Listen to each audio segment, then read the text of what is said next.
New Zealand کی مساجد پہ حملہ گھراونی سازش بھی ہو سکتی ہے، مسلمان اپنی صفوں میں اتحاد برقرار رکھیں۔ برطانوی community secretary of state James broken shire کا کہنا ہے کہ جامع مسجد ریجنٹ پارک میں علماء کرام سے تعزیت کے بعد گفتگو کی۔ بیورو چیف یو کے غلام حسین اوان کی رپورٹ میں دیکھیے۔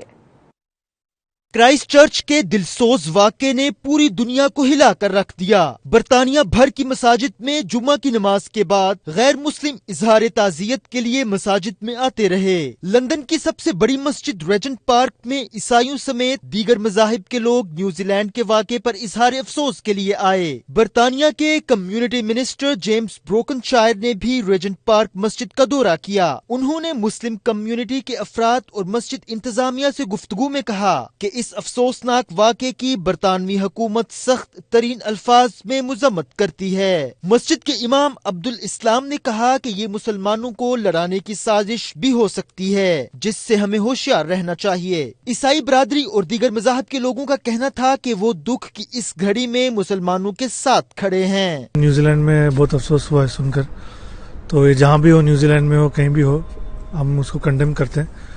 انشاءاللہ جو لوگوں نے یہ کیا ہے ان کے اوپر ضرور کارروائی ہونی چاہیے، ان کو سخت سخت سزا ملنا چاہیے۔ In New Zealand, and we cannot tolerate or accept what happened.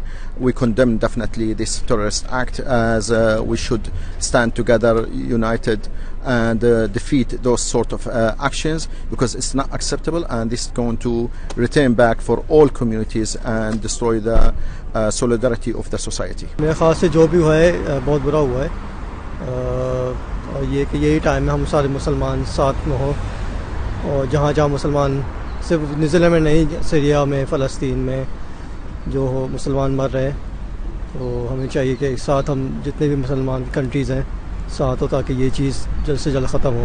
یہاں پہ جو 50 لوگ مارے گئے ہیں کرائسٹ چرچ میں، بالکل ہی it is a vile act, it is something we have to condemn, and it is ہمیں لوگوں کو بتانا پڑے گا کہ ہمیں ساتھ کھڑے ہو کر مل کر کام کرنا ہے۔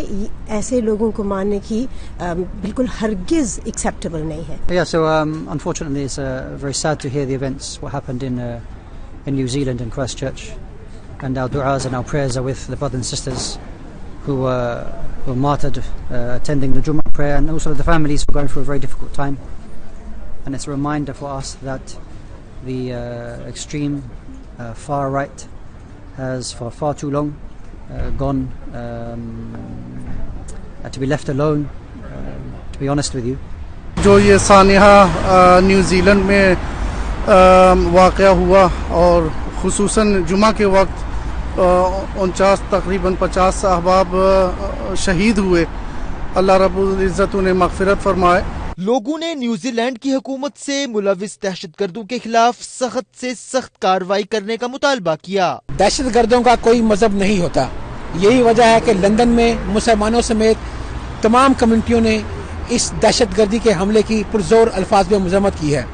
لوگوں کا کہنا تھا کہ ایسے دہشت گردوں کو عبرتناک سزا دینی چاہیے جو مسلمانوں کو دوسرے مذاہب سے لڑانے کی سازش کرتے ہیں۔ کیمرہ ٹیم کے ساتھ غلام حسین اوان، 92 نیوز، لندن۔